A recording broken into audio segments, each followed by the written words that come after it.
Bismillahirrahmanirrahim. Assalamualaikum warahmatullahi wabarakatuh. Innal hamdalillah nahmaduhu ta'ala wa nasta'inuhu wa nastaghfiruh wa na'udzu billahi min shururi anfusina wa min sayyiati a'malina may yahdihillahu fala mudhillalah wa may yudhlil fala hadiyalah. Asyhadu an la ilaha illallah wahdahu la syarikalah wa asyhadu anna Muhammadan abduhu wa rasuluhu sallallahu alaihi wa ala alihi wa ashabihi ajma'in. Amma ba'd. Jamaah salat maghrib kaum muslimin wal muslimat rahimani wa rahimakumullah. Alhamdulillah, kita bersyukur kepada Allah Subhanahu wa taala. Pada malam hari ini kita kembali melanjutkan kajian rutin kita dalam mengkaji hadits-hadits seputar akhlak dan adab di dalam Islam. Kita masuk pada hadits yang berikutnya.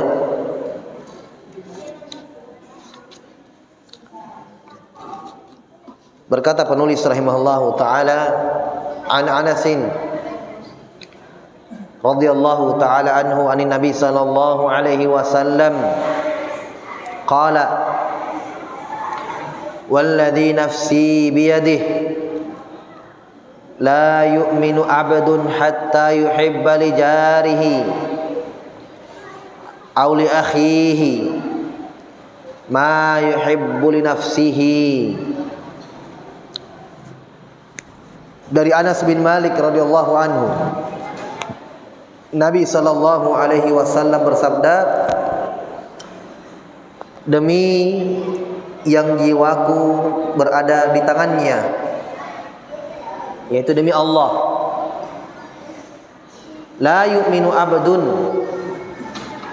tidak sempurna keimanan seorang hamba sampai dia mencintai tetangganya, mencintai saudaranya, ma yuhibbu li nafsihi, seperti apa-apa yang dia cinta untuk dirinya, seperti yang dia cinta untuk dirinya sendiri. Jamaah sekalian yang dimuliakan oleh Allah Subhanahu wa taala, ini hadis yang agung dari Nabi sallallahu alaihi wasallam. Nabi sebutkan salah satu hal yang menambah keimanan.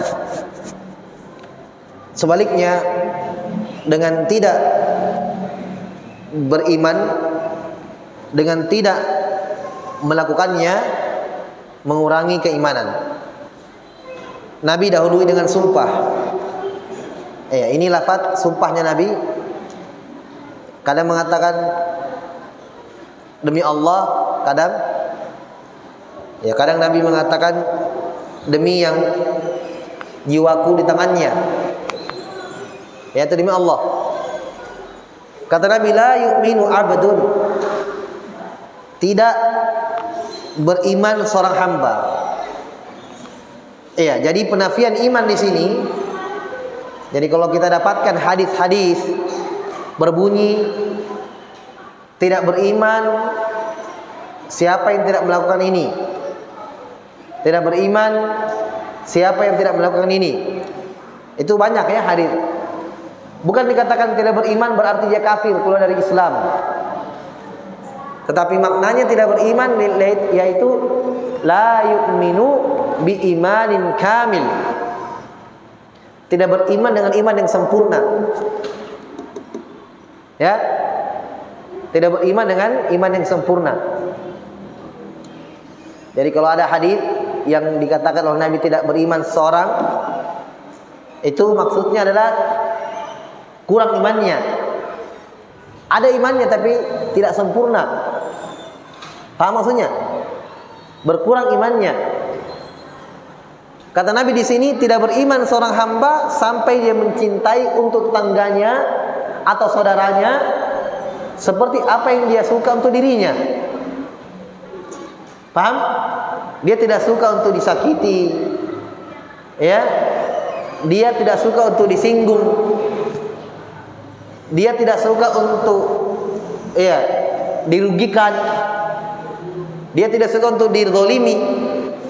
Maka itu juga dia tidak melakukannya untuk tetangganya atau saudaranya. Ya, jangan zalimi orang. Jelas ya? Jangan sakiti tetangga. Jangan rugikan juga. Sebagaimana kita tidak suka untuk diri kita. Sebaliknya, kita senang untuk kita ditunaikan haknya. Ya kan? Kita juga begitu. Kita ingin hak kita diberikan, ditunaikan. Ya. Kita senang diri kita untuk diberikan sesuatu. Maka itu juga dia senang untuk tetangganya, untuk saudaranya. Nah, ini dimaksud oleh Nabi sallallahu alaihi wasallam. Allah berfirman tentang hak tetangga. Ya, dalam Al-Qur'an. Wa'budullaha wa la tusyriku bihi syai'a wa bil walidaini ihsana wa bidzil qurba wal yatama wal masakin wal jari dzil qurba wal jari al junubi was sahibi bil jambi wa banis sabili wa ma malakat aymanukum. Kata Allah, sembahlah Allah, beribadahlah kepada Allah, dan jangan mempersekutukan Allah Subhanahu wa taala sedikit pun dengan selain Allah. Setelah itu kata Allah, wabil walidaini ihsana, dan kepada kedua orang tua berbuat baiklah. Lihat ya, setelah hak Allah, hak orang tua. Setelah itu apa? Kata Allah, wabidil kurba, berbuat baiklah dengan keluargamu. Keluarga ini kurba maksudnya apa? Orang-orang yang ada kekerabatan dengan kita, ya, dari jalur ayah atau ibu, sepupu, paham? Atau sepupu bapak, om, ya, atau sepupu ibu, ya. Ini kurba, al-aqarib, keluarga dekat. Siapa lagi? Berbuat baiklah wal yatama, berbuat baiklah kata Allah dengan anak yatim. Ada haknya itu anak yatim, ya, ada haknya. Apalagi kalau anak yatim memang dia miskin, tidak ada yang menafkahinya. Sebab tidak semua anak yatim itu miskin, ada juga yang kaya. Misalnya ada orang tua kaya, meninggal dua-dua, mungkin kecelakaan atau apa, meninggalkan anak 2 orang, berarti ini anak yatim. Tidak ada itu Pak, yatim piatu dalam Islam. Tidak ada. Yang ada yatim saja. Jadi kalau ada masih ada mamanya, tidak dikatakan yatim dalam Islam. Atau ada bapaknya, tidak dikatakan yatim dalam Islam. Yatim itu adalah yang tidak ada dua-duanya orang tuanya, itu yatim dalam Islam. Kalau kita kan lain, yatim piatu. Ada anak, mamanya masih ada, bapaknya tidak ada, itu yang yatim. Tidak, ada orang tuanya. Ada anak, bapaknya ada, mamanya tidak ada. Yatim piatu atau apa?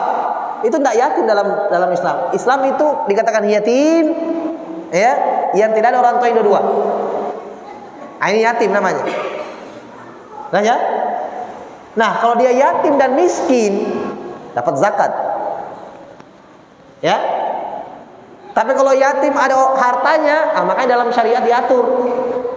Ya. Harta anak yatim itu dipegang oleh negara. Dipegang atau orang keluarganya yang amanah.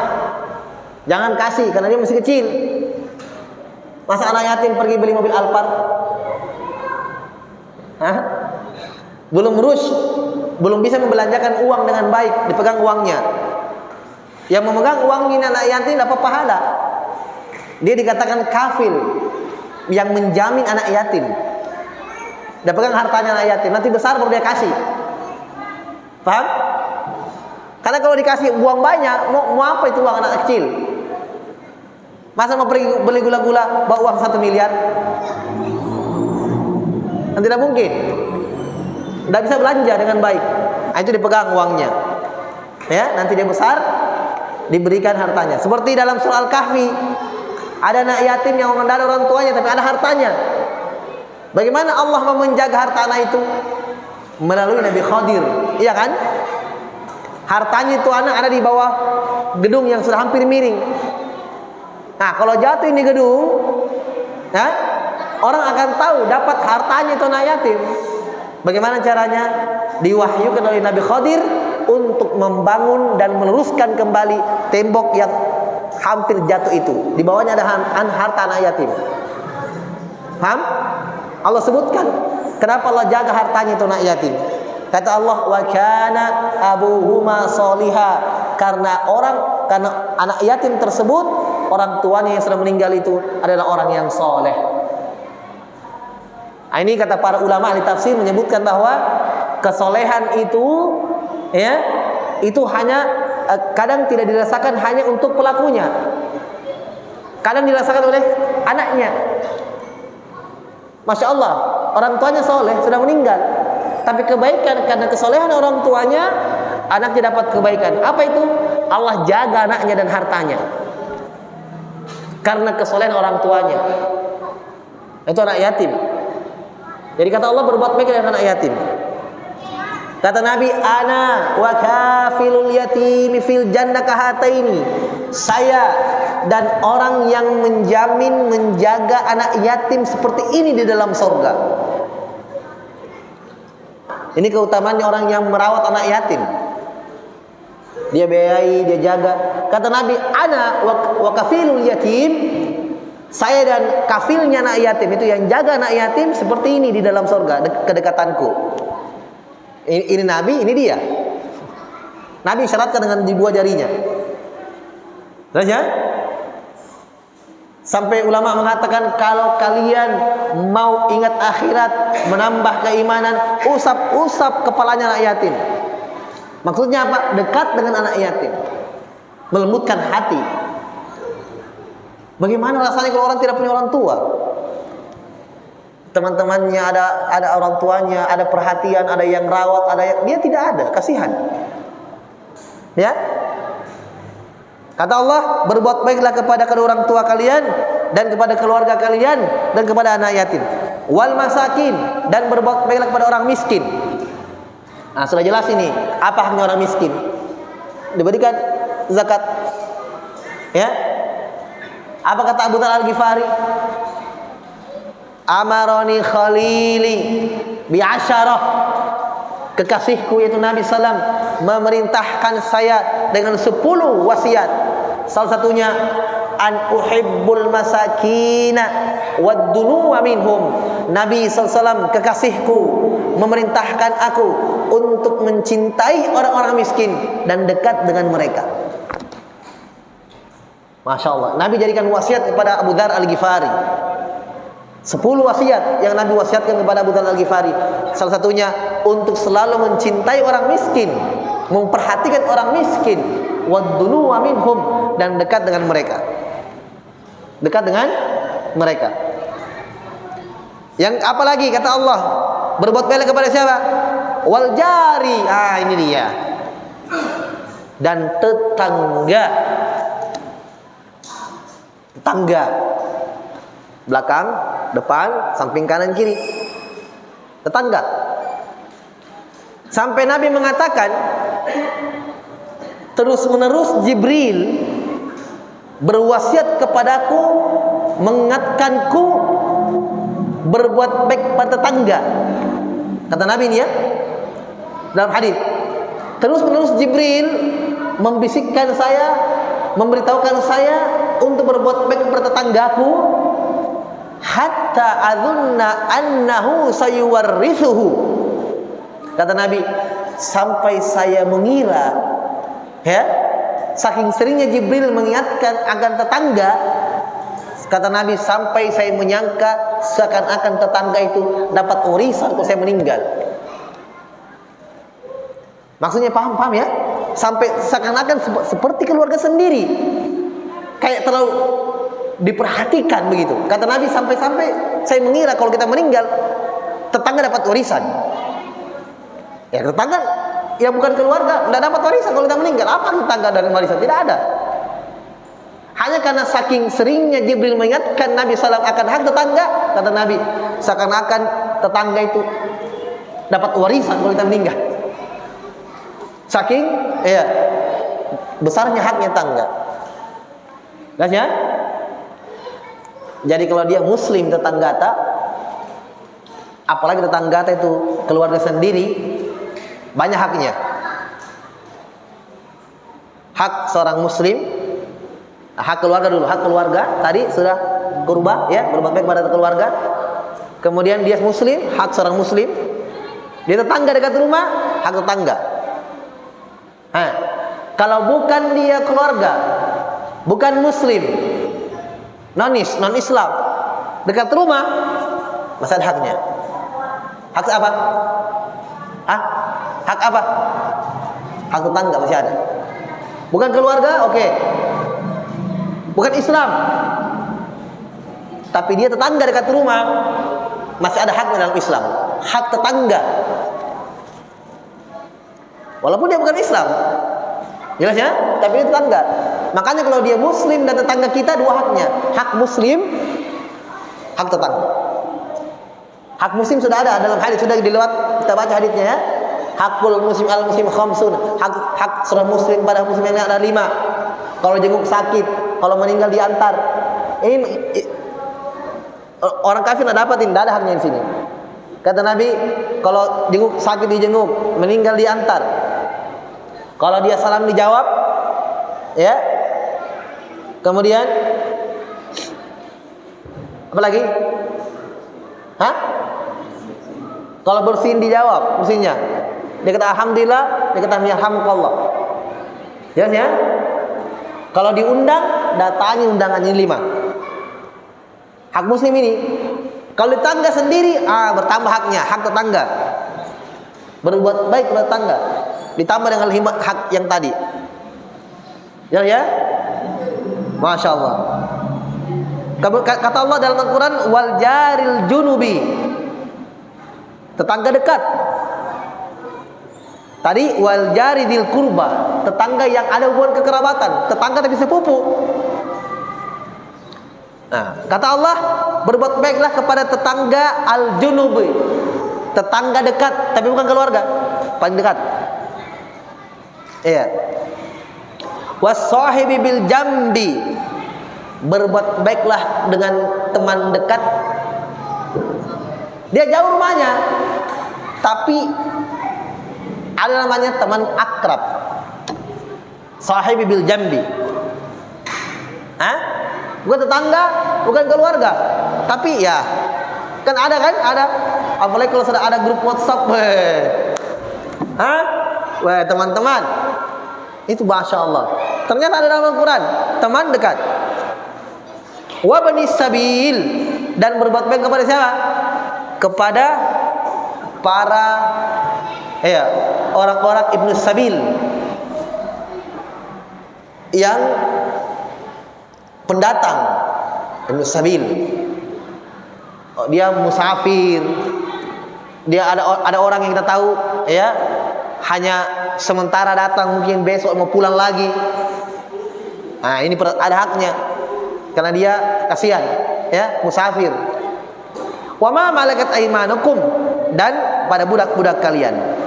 Ini masya Allah, ini di dalamnya terdapat hak tetangga. Nah, ini salah satu haknya.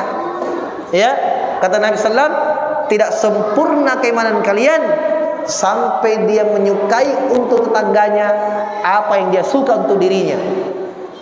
Ya, apa yang dia suka untuk dirinya. Makanya kata ulama mengatakan, fa in kana musliman qariban falahu salasatu huquq. Hakul jiwar, hakul qarabah, hakul Islam. Kalau tetangga kita muslim dan dia keluarga, kata ulama 3 haknya. Hak tetangga, hak keluarga, dan hak muslim. Ya. Wa in kana musliman ghairu qarib. Kalau dia muslim tapi bukan keluarga, Maka ada dua haknya, hakul jiwar wa hakul Islam, hak tetangga dan hak Islam. Wa in kana kafiran, kata ulama, kalau dia kafir, falahu haqqun wahid, haknya masih ada satu. Hak tetangga, apa haknya? Bi antuh sina ilaihi wala tusi'u ilaihi. Haknya tetangga yang kafir, bukan keluarga. Kata para ulama, itu apa? Dari hadis ini ya, dilihat dari hadis ini menunjukkan bahwa berbuat baik kepadanya dan jangan mengganggu. Kalau kita tidur siang, misalnya kita tidak suka kalau ada putar musik kuat-kuat, jangan, kita tidak suka.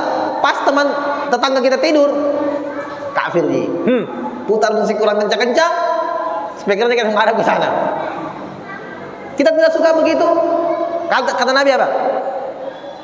Tidak sempurna keimanan kalian sampai mencintai, menyukai untuk tetangganya apa yang dia suka untuk dirinya sendiri.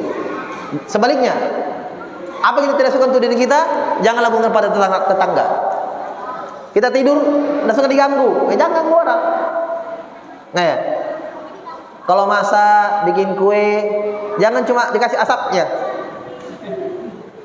baunya, harumnya dari sebelah. Kita tidak suka juga kan? Kita, harumnya sebelah ini, masak apa ini? Masak ayam ke apa? Tapi tidak datang-datang, cuma baunya saja. Kita tidak senang mungkin ya. Kita juga masak begitu, jangan juga kasih baunya. Jangan ya, bawakan sedikit tetangga dekat rumah. Masya Allah, tidaknya Islam itu. Tidak ada agama jamaah sekali yang mengatur seperti ini, cuma Islam. Tidak ada agama. Sampai orang Yahudi hasad dengan Islam gara-gara apa? Cuma dalam bab adab, salam, ya kan? Kata Nabi, orang Yahudi itu hasad kepada kalian. Tapi dua perkara yang orang Yahudi paling hasad, kenapa? Tidak ada mereka di situ. Tidak ada di orang Yahudi. Apa itu? Assalam wa ta'min. Salam, assalamualaikum, jawab waalaikumsalam dengan ta'min, amin dalam sholat. Itu kata Nabi itu dalam hadis. Orang Yahudi itu hasad kepada sama Islam, kepada nabinya, kepada maunya mereka. Nabi yang keluar terakhir itu dari Bani Israel. Kenapa? Dari orang Arab. Jadi memang dari awal sampai akhir mereka sudah hasad sama Islam. Kata Nabi, tapi ada dua perkara yang paling mereka hasati. Apa itu? Assalam wa ta'min. Salam dan amin. Tidak ada mereka di situ. Cuma mengucapkan doa assalamualaikum, doa kebaikan, keselamatan dunia akhirat. Nah, jelas ya? Makanya mereka ikut-ikutan buat salam juga. Masya Allah. Islam itu yang mengajarkan kesempurnaan. Islam yang mengajarkan adab dan akhlak yang mulia. Baik. Dalam hadis yang lain, walladzi nafsi biyadihi la yu'minu 'abdun hatta yuhibba li jarihi. Dalam riwayatnya li akhihi, tetangga dan saudaranya. Dia cinta untuk saudaranya, bukan tetangga ya, saudaranya, semuslim. Apa-apa yang dia cinta untuk dirinya, ya, apa-apa yang dia cinta untuk dirinya. Jadi dari hadis ini sekali lagi saya ulangi bahwa penafian iman la yu'minu bukan kafir. Bukan kalau ada orang yang berarti kalau ada orang yang tidak hargai tetangganya langsung dikatakan oh imannya tidak ada, langsung kafir keluar dari agama, enggak. Tapi maksud ucapan Nabi la yu'minu yaitu la yu'minu bi imanin kamil, tidak beriman dengan iman yang sempurna. Paham ya? Contoh lain lebih jelas ini.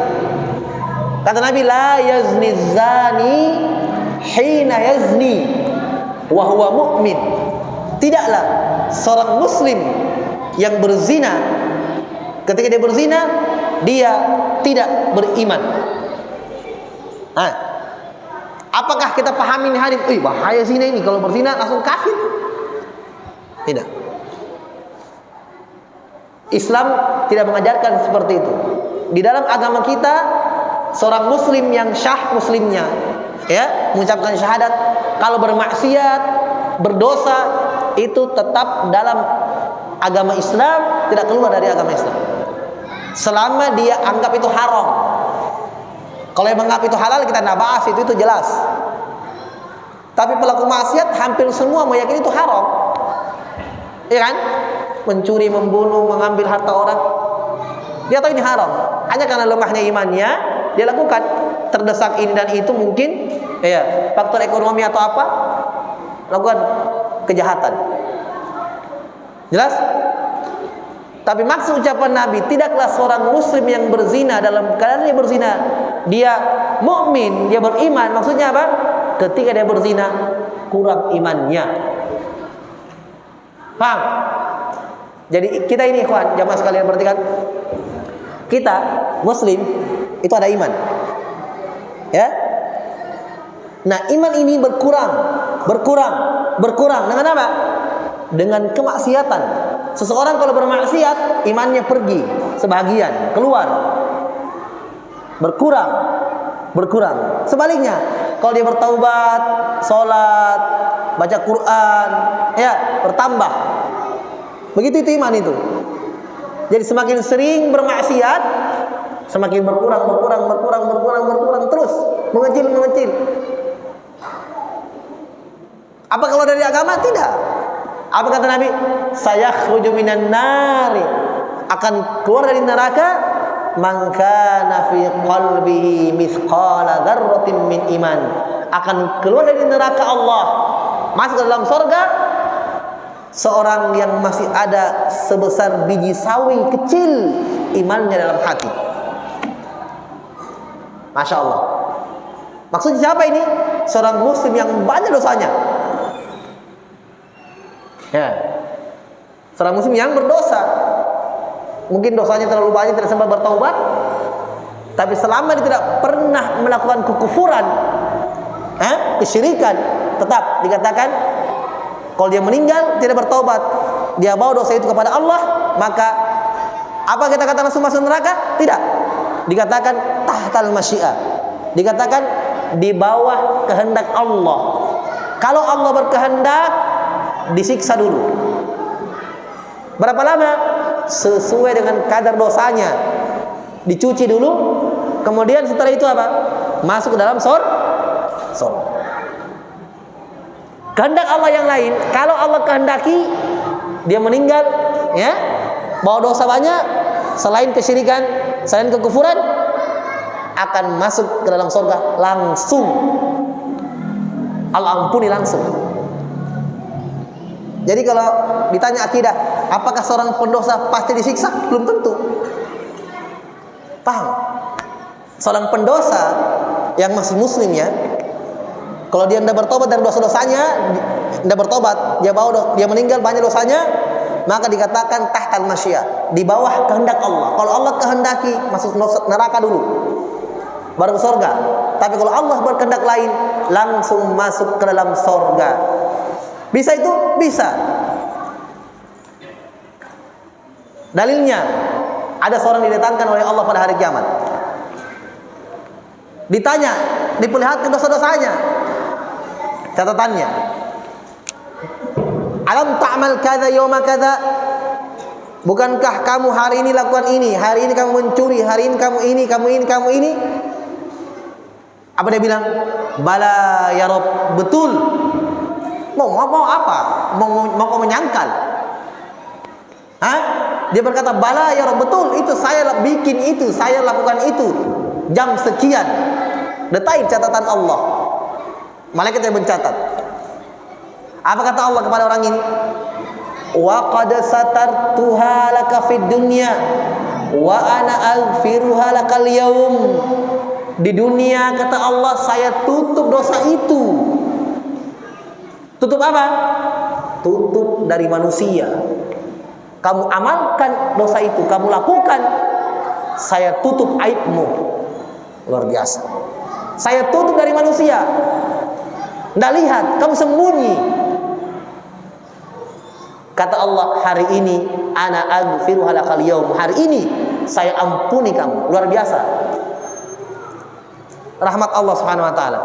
Dia sudah yakin, mati mah ini. Selesai mah ini. Disiksa mah. Sudah selesai, diakui semua. Kata Allah, saya ampuni hari ini. Kemana dia? Surga. Allah sudah jaminkan, saya ampuni, sudah selesai. Enggak proses neraka, tidak. Padahal banyak dosa-dosanya. Tapi masalahnya satu, masalahnya itu kabar gembira itu. Tapi masalahnya kita ini,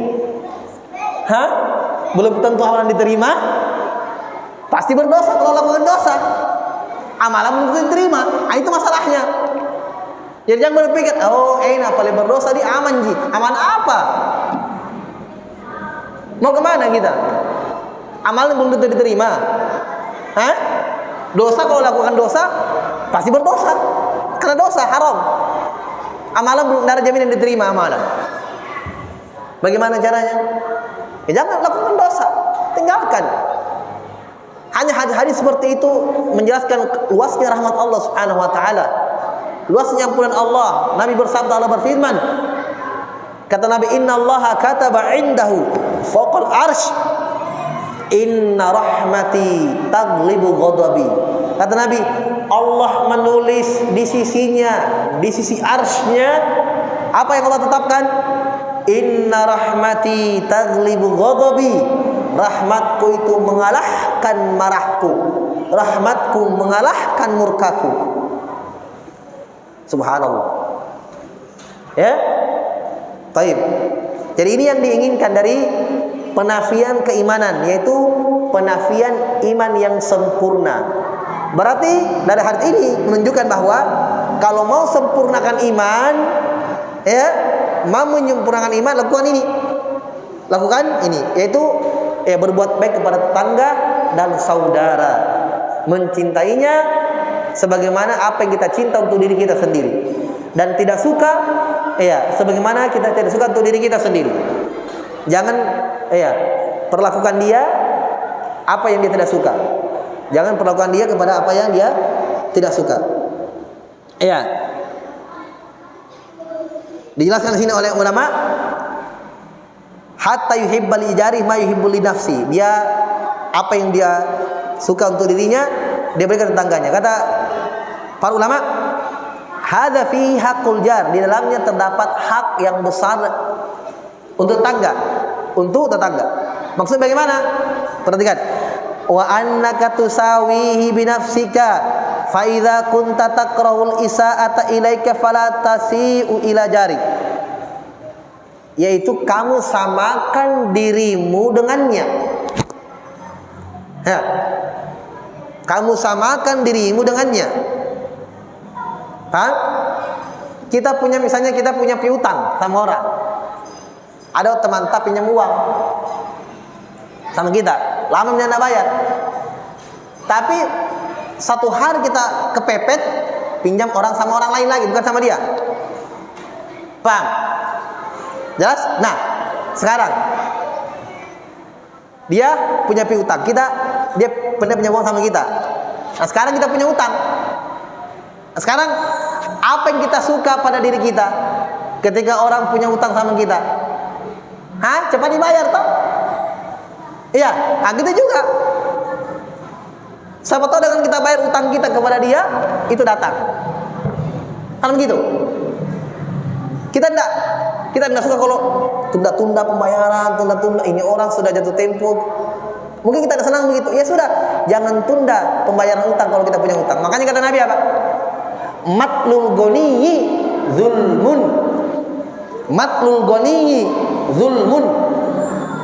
Memperlambat, menunda membayar utang dan dia mampu bayar, kata Nabi, zulmun, kezaliman. Sepakat tanggal sekian harus bayar, sudah jatuh tempo, ada uangnya, dari tagih aja nanti bede, sudah sepakat tanggal segitu bayar, ada uangnya. Kalau dia tunda lagi, maka berdosa. Kata Nabi, matlul ghani zulmun. Tunda-tunda bagi orang yang punya kelapangan, punya kemampuan, maka itu berdosa, kezaliman. Tidak boleh. Jelas? Nah, tapi ingat. Nah, saya kasih hadir. Ingat, itu hak kita, tidak apa-apa, kita ambil. Tapi kalau hak itu kita longgarkan, itu ada keutamaan sendiri. Kata Nabi, man anzara mu'siran awada'alah adallahu Allahu fi dhilli yauma la dhilla illa dhillu. Siapa yang memberikan tambahan waktu, bukan kasih penalti, bukan. Kita kan kalau kasih penalti, Linda, dia tambah apa? Dia kasih extra time. Dia kasih tambahan waktu. Dia datang, sudah jam tanggal berapa ini? Belum pegang gajian. Oh ya pale. 1 minggu pergi lagi pale. Ini namanya memberikan tambahan waktu, masa tenggang. Kata Nabi, siapa yang memberikan tambahan waktu bagi orang yang berhutang, atau sekalian dia lunaskan, datang menagih, tanggal berapa ini? Susah kak ini, anak sekolah bayar sekolah, lunas. Yang warna. Kita berat, dia enak kita.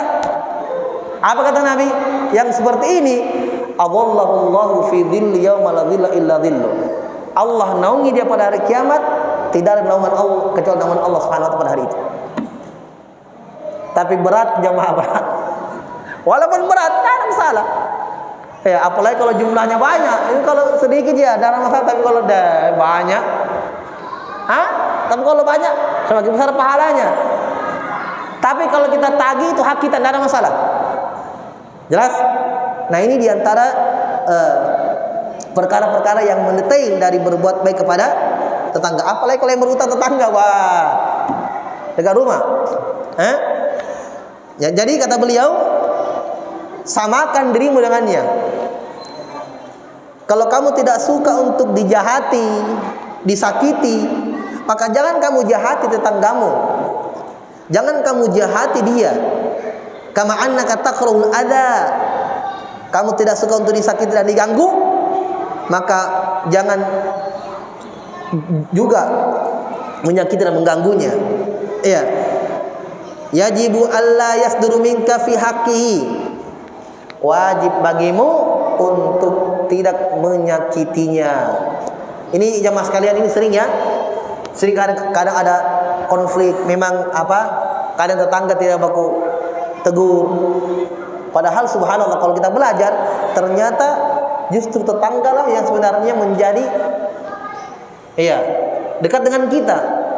Tapi sekarang kenyataannya orang-orang kadang sama tetangganya tidak ada, la salam, tidak ada salam wala kalam, tidak ada ucapan apa-apa. Baru ketemu dia tidak ada. Ya kan? Kayak tidak mau kenal padahal baru dekat rumah. Mungkin ada sesuatu yang masalah pagar lah, masalah daun-daun mangganya masuk ke sebelah lah. Banyak masalah-masalah, tapi oke lah, dia tidak belajar, kita kan belajar. Ya kan? Kita tahu hak-hak ini banyak di sana, pintu-pintu kebaikan. Justru kadang, apalagi subhanallah, mungkin kita sudah tahu ilmunya, perkara-perkara sepele pun kadang jadi besar. Belum lagi haditsnya kata Nabi, tidak halal seorang muslim tidak mengajak bicara temannya lebih 3 hari. Putus silaturahmi ini tidak boleh lebih 3 hari membe orang. Ada insyaallah nanti haditsnya di sini mungkin tentang silaturahim. Baik. Ini beberapa faidah, beberapa hukum tentang besarnya hak tetangga dan hak seorang muslim. Wallahu taala alam. Kita cukupkan dulu. Insyaallah taala kita lanjut pada pertemuan setelahnya. Naktabul qadar. Subhanakallahumma wa bihamdika asyhadu an la ilaha illa anta astaghfiruka wa atubu ilaik. Wa akhiru da'wana alhamdulillahi rabbil alamin.